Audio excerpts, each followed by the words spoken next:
Halo guys, selamat datang kembali di channel Reno Reaction ya. Terima kasih sudah menonton video ini, mengklik video ini ya karena belum ditonton, baru di awal aja. Ya semoga kita semua diberikan kesehatan selalu, rezeki yang lancar, panjang umur. Ya, karena kalau rezekinya agak lancar, gak bisa beli paket, gak bisa nonton video saya.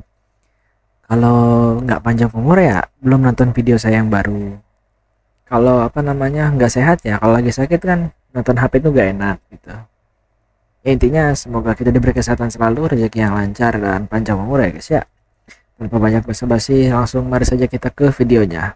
Wah, di awal kita sudah disuguhi dengan Kang Ono.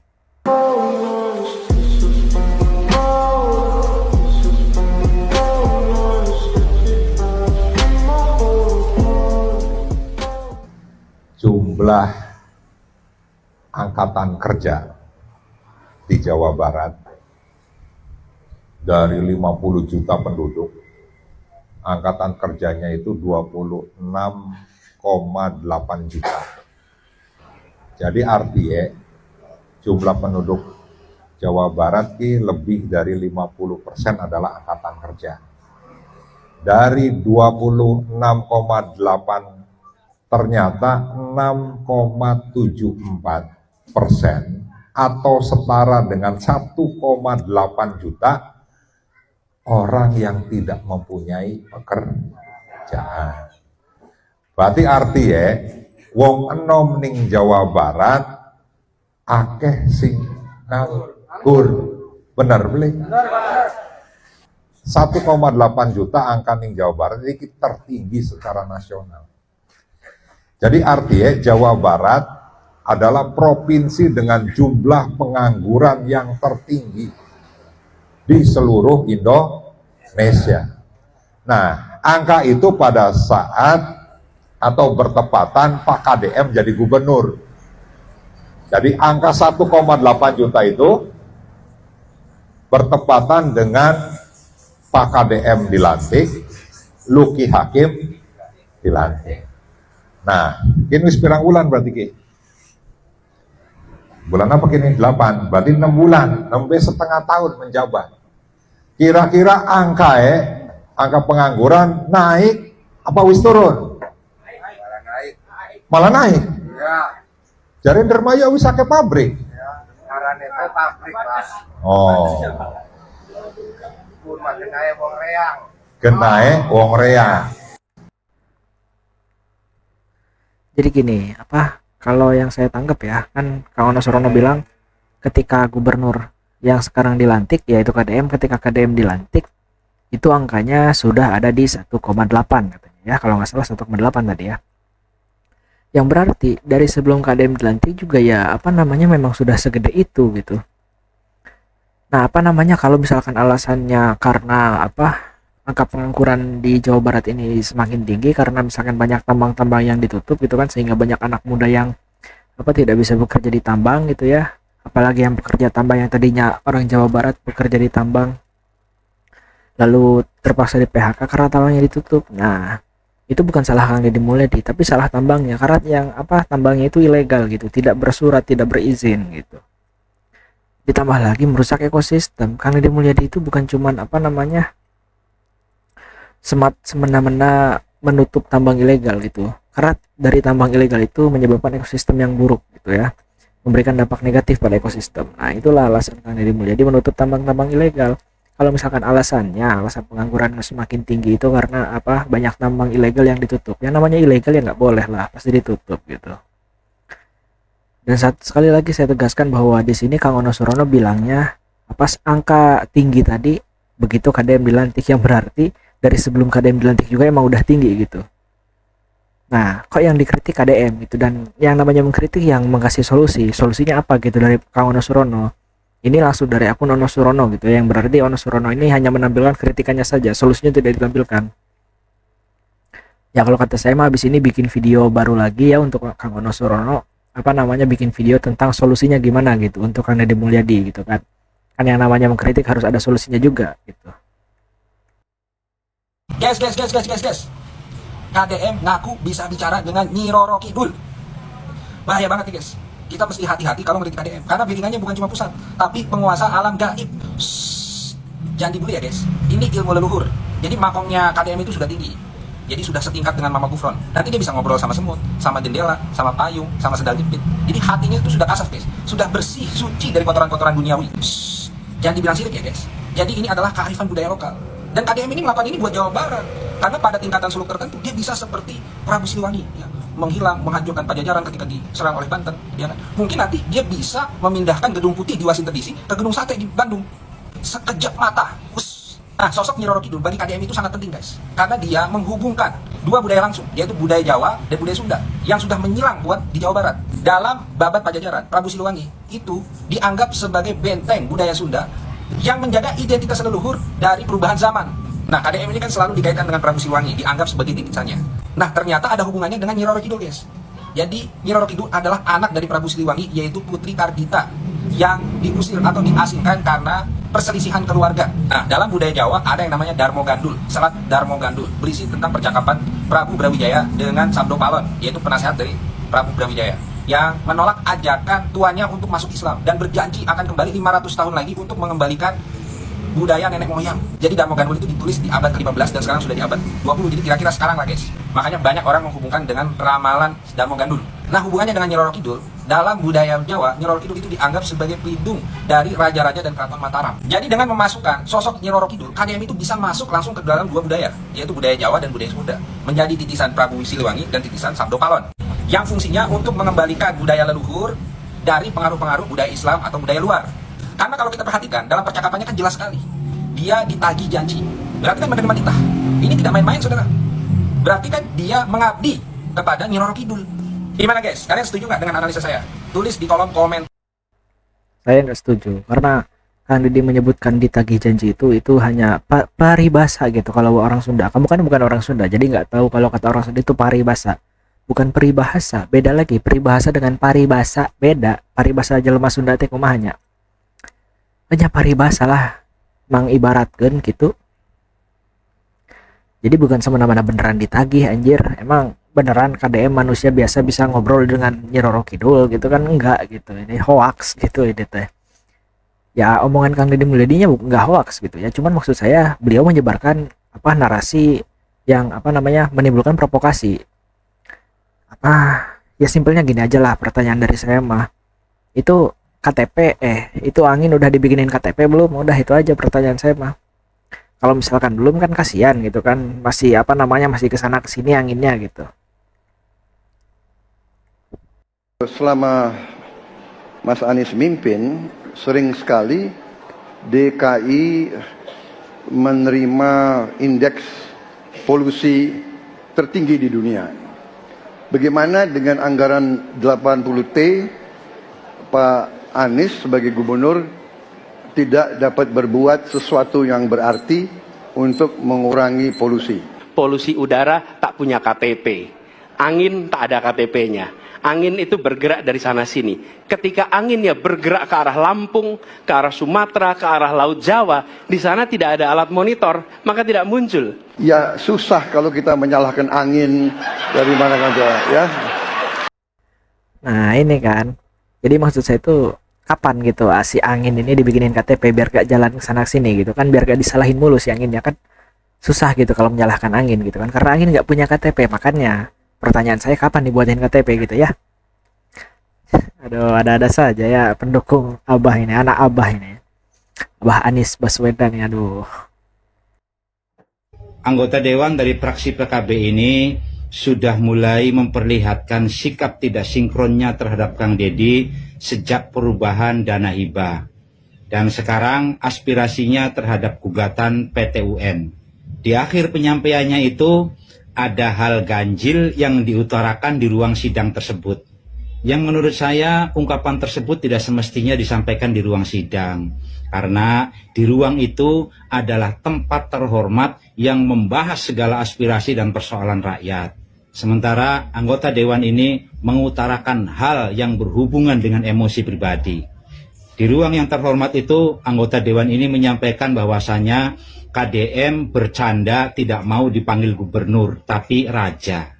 Maka pada hari ini Di tengah kelakarnya kita bisa lihat bahwa kemarin Pak Gubernur tidak mau dipanggil gubernur, ingin dipanggil raja ketika ada kelakar tidak ingin mengobrolkan anggaran bersama teman-teman di DPRD.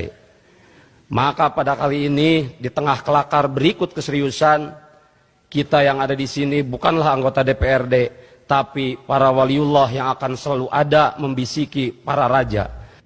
Pandangan saya sebagai rakyat terhadap hal tersebut, pertama, ia tahu dengan penilaiannya bahwa ucapan KDM itu adalah bercanda. Ya kita juga semua tahu bahwa KDM itu memang orang yang suka bercanda. Kemudian yang kedua, apakah ada undang-undang yang melarang menggunakan kata raja bagi pejabat? Saya menanyakan tentang undang-undang karena ia menyampaikannya di ruang sidang yang terhormat. Sementara yang ia sampaikan itu adalah hal-hal yang tidak ada kaitannya dengan kepentingan rakyat. Hanya emosi pribadi yang mungkin karena rasa tidak sukanya dan dibumbui dengan rasa kekhawatiran yang tidak mendasar. Yang menurut saya itu adalah sangat berlebihan. Tentu bisa ditangkap kan kemana arah berlebihannya tersebut. Nah, ia duduk di situ dipilih oleh rakyat. Ada di situ mengemban amanah rakyat.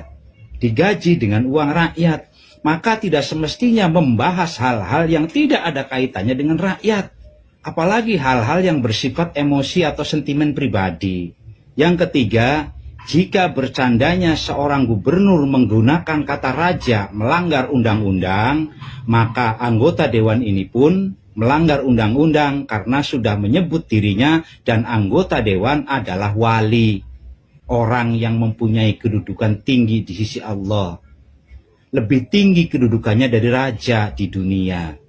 Orang yang suci, bersih, perilakunya terhindar dari segala perbuatan yang diharamkan. Tidak ada rasa iri dan dengki. Nah, kan apa perkataan si bapak ini betul ya dari TikTok yang namanya Kang Dayon. Tapi saya nggak tahu kalau yang ngomong ini adalah Kang Dayon. Cuman ada watermark di sini Lolis Channel 12 yang berarti ini hanya sebuah klip dari akun Lolis Channel gitu ya yang di repost oleh TikToker Kang Dayon ini, dan perkataannya ini benar sekali gitu. Itu bukan bukan untuk kepentingan rakyat. Kenapa harus dibahas? Kang Deddy Mulyadi juga hanya bercanda gitu ya. Ya kan namanya orang Sunda. Sunda itu singkatannya apa? Suka bercanda gitu ya. Ya lagian kalau dilihat-lihat komedian juga banyak dari Sunda gitu ya, nggak banyak juga sih, cuma kan komedian terkenal salah satunya yaitu Sule. Nah itu kan orang Sunda gitu. Ya karena orang Sunda itu lucu-lucu gitu bercandanya, dan emang identik banget gitu ya orang Sunda itu dengan bercanda gitu. Termasuk saya juga suka bercanda, dan ya sesama orang Sunda pasti suka bercanda lah. Cuman karena mungkin dana hibahnya di stop, jadi ya beliau pusing, beliau bingung, jadi nggak bisa bercanda lagi, hidupnya udah serius banget gitu. Kalau kata yang komen ya, ada yang komen ya, kita baca komennya. Dewan pusing untuk bayar hutang modal nyalonnya. Nah, itu bukan saya ngomong loh, itu yang komen gitu ya. Ya intinya itu sesuatu perbuatan yang tidak penting gitu ya. Membicarakan hal-hal bercanda dijadikan keseriusan gitu kan, malah diungkapkan dan di tempat yang seharusnya tidak boleh untuk mengucapkan hal tidak penting. Karena tempat itu hanya untuk membahas kepentingan rakyat gitu. Dan hal yang diucapkan oleh beliau, yaitu anggota dewan dari fraksi PKB Yusuf Maulana atau Maulana Yusuf Erwin Syah, itu tidak ada kepentingannya sama sekali untuk rakyat gitu ya. Jadi ada-ada saja gitu beliau ini ya. Siap. Mal didenge ku aing mah KDM tetap the best. Betul be. Ngapain dengerin si Eko koloni gaang sawah be? Ngapain dengerin kaum-kaum nyinyir tentang Kang Deddy Mulyadi? Kita fokus aja kawal Kang Deddy Mulyadi untuk membangun Provinsi Jawa Barat ini lebih bagus lagi. Lagi pula masyarakat sekarang udah bisa menilai mana yang baik, mana yang buruk.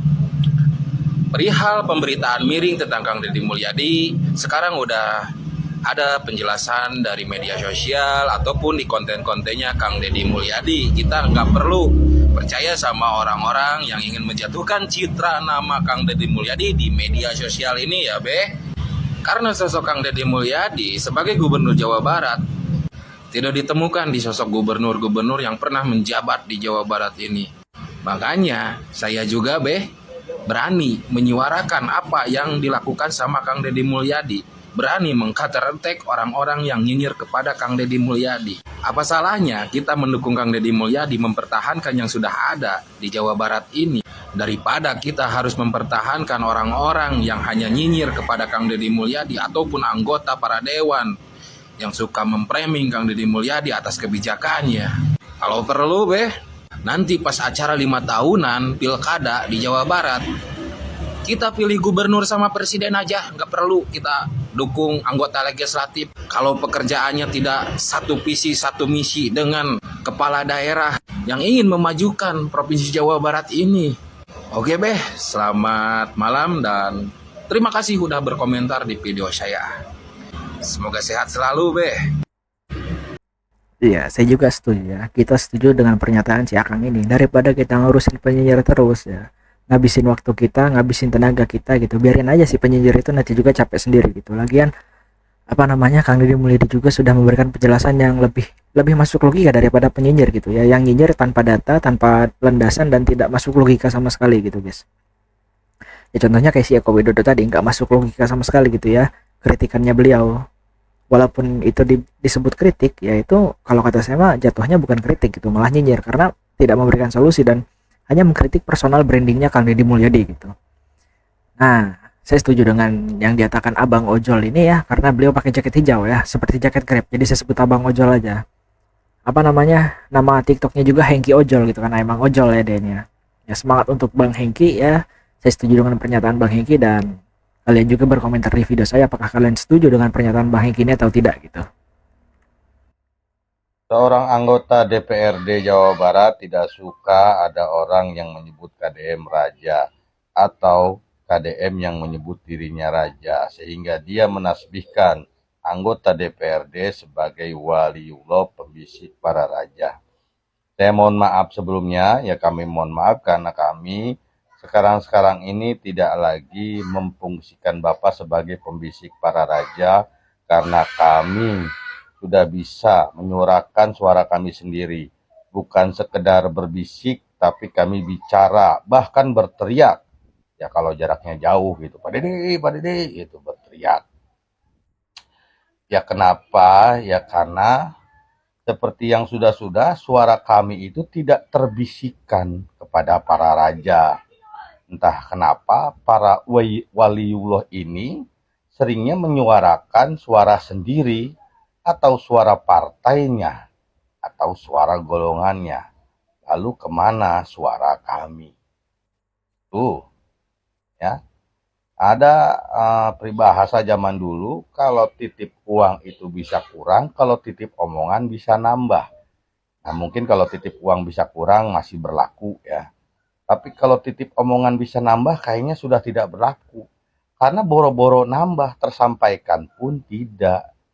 Jadi ya saat ini kami sedikit mengabaikan peran bapak-bapak waliullah di DPRD. Karena kami bisa bersuara langsung kepada para raja melalui media sosial ataupun langsung saat acara nganjang kawarga. Begitu. Ya, jadi jangan lagi soal persoalan nama dipermasalahkan. Kemarin nama rumah sakit, sekarang nama panggilan. Sudahlah, bahas masalah-masalah yang krusial, yang esensial. Yang pada intinya, nggak usah ngeributin lagi soal masalah panggilan. Kenapa sih ngeributin masalah-masalah yang tidak ada manfaatnya buat masyarakat? Ya. Rundingkanlah atau musyawarahkanlah atau apalah namanya sesuatu yang penting untuk masyarakat. Jangan lagi meributkan soal nama, panggilan dan sebagainya. Ya, begitu Bapak-bapak waliullah di DPRD Jawa Barat. Terima kasih. Wassalamualaikum. Ya, betul sekali. Kalau misalkan kalian mengaku sebagai waliullah yang membisikkan kepada raja gitu. Bisikan-bisikan kalian itu justru malah tidak menyampaikan apa yang rakyat inginkan. Yang namanya DPRD gitu kan, Dewan Perwakilan Rakyat Daerah gitu. Itu singkatan dari DPRD ya, kita semua tahu lah singkatannya. Cuman beliau ini sebagai Dewan Perwakilan Rakyat tidak menggambarkan kewaliannya gitu. dan beliau sekarang malah mengaku sebagai waliullah, walinya Allah gitu. Apa namanya, saya jadi penasaran gitu ya, saya pengen bertanya gitu kepada waliullah ini ya, kepada para DPRD gitu ya, apakah doa saya diterima atau tidak gitu oleh Allah, karena mereka kan waliullah gitu ya, wali Allah gitu kan, yang berarti apa namanya dapat menyampaikan apa yang Allah apa namanya katakan gitu ya. Mungkin seperti itulah ya, kalau misalkan dari pandangan awamnya ya seperti itu kalau waliullah itu yang namanya wali Allah gitu. Atau kalau tidak, saya ingin apa namanya menyampaikan apa doa-doa saya di setiap kali saya beribadah ataupun saya berdoa itu apa itu diterima atau tidak oleh Allah gitu. Saya pengen tahu aja, kalian kan waliullah gitu kan, berarti kerjaannya itu yang mendengarkan apa umat-umat beragama Islam gitu kan, sudah tidak lagi apa namanya mewakilkan rakyat gitu. Ya betul kata si Akang berkacamata hitam ini ya, dari akun TikTok Bijak Bajik. Tapi kalau dilihat-lihat mah mirip sama Mang Uday ya, ini teh kayak kalian apa followersnya Mang Uday tahulah siapa Mang Uday gitu. Ini mirip sama Mang Uday, bahkan dari suaranya juga mirip gitu.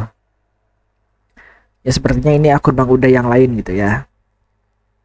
Ya kalau misalkan benar Mang Uday, saya mengucapkan kepada Mang Uday, saya setuju apa yang dikatakan Mang Uday bahwa kita sekarang ini apa tidak menggunakan lagi jasa perwakilan rakyat gitu, karena kami semua sebagai rakyat sudah memiliki media sosial masing-masing dan kami bisa menyuarakan suara kami kepada pemimpin kami masing-masing gitu lewat media sosial. Jadi sebenarnya DPRD ini sudah tidak apa berfungsi lagi di mata masyarakat gitu ya. Ya contohnya apa yang dikatakan oleh si Akang pakai kacamata hitam ini gitu ya. Beliau menyatakan bahwa DPRD itu sudah tidak berfungsi lagi di mata masyarakat karena banyak apa namanya omongan-omongan rakyat ya yang tidak tersampaikan kepada pemimpin gitu. Justru malah menyampaikan apa perwakilan rakyat ini, Dewan Perwakilan Rakyat ini malah menyampaikan apa yang ingin dia sampaikan pribadi gitu, bukan rakyat gitu kan. Ya karena apa yang beliau omongkan itu tidak ada kaitannya sama sekali dengan masyarakat Jawa Barat gitu kan, sebagai Dewan Perwakilan Jawa Barat gitu. Ya intinya apa namanya untuk DPRD ya, pesan saya mah mending urusin masalah masyarakat aja gitu ya, menyuarakan masyarakat aja kan, kalian itu Dewan Perwakilan Masyarakat gitu, Dewan Perwakilan Rakyat gitu. Jadi stop lah bahas-bahas yang nggak penting kayak kemarin gitu ya, kayak barusan gitu ya. Apalagi kalian itu dari fraksi PKB yang apa menuai banyak sorotan gitu, karena apa yang kemarin ada kasus apa dari fraksi PKB juga yang melaporkan masyarakatnya sendiri, melaporkan rakyatnya sendiri. Ya namanya Dewan Perwakilan Rakyat, kenapa melaporkan rakyat gitu. Sekarang ada lagi dari fraksi PKB lagi. Nah, daripada kalian sibuk apa namanya menyuarakan diri pribadi kalian, mending baikin dulu citra kalian ya di mata masyarakat dengan apa namanya menyampaikan apa yang rakyat ingin sampaikan kepada pemimpin. Gitu aja saran dari saya gitu ya. Bahwa masalah-masalah tersebut adalah masalah-masalah yang telah lalu. Masalah-masalah lama, masalah-masalah yang terprediksi jauh-jauh hari. Bapak anggota dewan yang terhormat, sebenarnya bukan masalah yang bermasalah, tetapi karena dari masalah itu menjadi permasalahan yang tidak berujung. Karena permasalahan-permasalahan yang bermasalah itu akan selalu menjadi masalah. Nah, dari titik masalahnya itu timbul lagi masalah. Sampai akhirnya masalah-masalahnya itu menjadi permasalahan yang tidak selesai-selesai oleh berbagai masalah. Karena masalahnya menimbulkan lagi satu masalah, dari satu masalah menjadi dua masalah, dari dua masalah menjadi tiga masalah, dan berbagai masalah yang timbul dari satu masalah. Maka masalahnya itu harus diselesaikan dengan satu masalah. Maka masalah menjadi permasalahan dengan apa namanya orang bermasalah di video, bermasalah dengan apa namanya cuplikan orang berkacamata yang bermasalah, karena beliau menyampaikan sebuah masalah dan permasalahan yang apa namanya dari dulu itu permasalahan ini, masalah-masalahnya ini telah menjadi masalah yang belum selesai dikarenakan banyak menimbulkan masalah oleh masalah-masalah lain gitu. Maka masalah-masalah yang ada gitu ya, masalah-masalah yang timbul itu tidak terselesaikan gitu ya. Maka beliau menyuarakan masalah-masalah permasalahan dari masa lalu gitu ya, dari masalah-masalah sebelumnya sampai masalah-masalah sekarang, dari masalah 1 ke masalah 2, masalah 2 ke masalah 3, lalu timbul masalah baru lagi, jadi permasalahan-masalahannya itu jadi masalah. Ya masalahnya di situ. Masalahnya lagi, video apa namanya yang barusan kita tonton ini adalah video yang bermasalah ya. Maksudnya itu cuplikan dari Bapak berkacamata ini ya, anggota dewan, ada namanya di sini. M Maulana, M itu Muhammad ya mungkin ya. Muhammad Maulana Yusuf Erwin Syah ini bermasalah gitu, karena beliau menyampaikan sebuah masalah dan permasalahan yang masalah-masalahnya itu dari masa lampau hingga ke masalah masa kini gitu. Nah, muter-muter aja terus, aduh, apa sih yang diomongin gitu ya. Aduh, nih kalau kita baca komen nih, ini komen dari pertama nih dari Bapak Sumardi. Nah ini nih, benar anggota DPRD lagi kena masalah, dan masalahnya dulu kebagian dana hibah, sekarang dana hibahnya lagi diaudit. Wah, itu adalah masalah permasalahan orang bermasalah gitu. Halo guys, buat kalian yang gak suka KDM terserah lah ya, mau dibilang pencitraan, mau dibilang apa kayak terserah. Tapi kalau bagi saya ada beberapa hal yang mengagumkan dari KDM ya. Satu, kalau hadapi masalah beliau itu selalu dengan diskusi, dialog, bahkan sampai debat. Kedua, beliau itu selalu ambil keputusan dengan cepat. Ketiga, selalu memberikan solusi meskipun harus mengambil merogoh uang pribadi. Dan keempat, sekalipun kalau dianggap pencitraan, kalian bisa lihat dari channelnya itu sudah lama sekali beliau itu turun ke bawah ya. Dan kelima, beliau itu tidak punya hutang politik yang mengusung. Dan keenam, beliau itu kalau pidato tidak baca teks. Dan ketujuh, ibadah yang berhubungan langsung dengan Yang Maha Kuasa seperti sholat dan sebagainya, beliau itu tidak mau dipublikasikan. Ini baru 7 loh. Kalau mau disebutkan apa namanya hal yang unggul gitu dari Kang Deddy Mulyadi, justru banyak sekali gitu ya. Hal positifnya gitu. Yang namanya manusia itu kan memiliki sisi positif dan negatif. Tapi Kang Deddy Mulyadi ini kenapa dicintai banyak masyarakat? Sisi positif dengan sisi negatifnya lebih banyak sisi positifnya. Yang disebutkan abang ini baru 7 doang gitu. Kalau misalkan kita ulik sendiri kita menelusuri hal-hal positif dari Kang Deddy Mulyadi, dan kalau dibandingkan dengan hal negatifnya, buset. Bukan 11-12 gitu ya. 11-90 gitu. 11 negatif, 90 positif gitu ya. Karena kebaikan Kang Deddy Mulyadi ini dirasakan bukan hanya masyarakat Jawa Barat gitu ya. Bahkan orang-orang yang hanya menonton kontennya saja ikut senang gitu, karena nilai positifnya banyak gitu dari konten Kang Deddy Mulyadi. Dan ini baru 7 saja, saya ingatkan lagi, ini baru 7 saja gitu yang disebutkan oleh si abang Kang Deddy Jahit ini ya, dari akun TikTok Kang Deddy Jahit gitu. Beliau menyebutkan 7 hal yang buat saya kagum dari KDM. Itu baru 7. Kalau misalkan kita ulik sendiri, saya yakin banyak. Dan saya kagum dengan Kang Deddy Mulyadi itu semuanya. Semua hal positif, negatif Kang Deddy Mulyadi saya kagum. Kenapa negatifnya juga saya kagum? Ya karena hal negatif yang ditimbulkan dari Kang Deddy Mulyadi saya yakin itu mungkin hanya karena pelengkap gitu. Beliau sebagai manusia normal gitu ya, manusia biasa seperti kita gitu ya. Namanya manusia tidak luput dari salah dan lupa gitu. Ya cukup sekian saja video kita kali ini ya. Tulis pendapat kalian di kolom komentar. Terima kasih sudah menonton video ini sampai akhir. Tidak lupa lagi saya ucapkan bahwa semoga kita diberikan kesehatan selalu, rezeki yang lancar dan panjang umur. Terima kasih sudah menonton video ini sampai akhir. Saya Reno Reaction pamit undur diri. Assalamualaikum warahmatullahi wabarakatuh.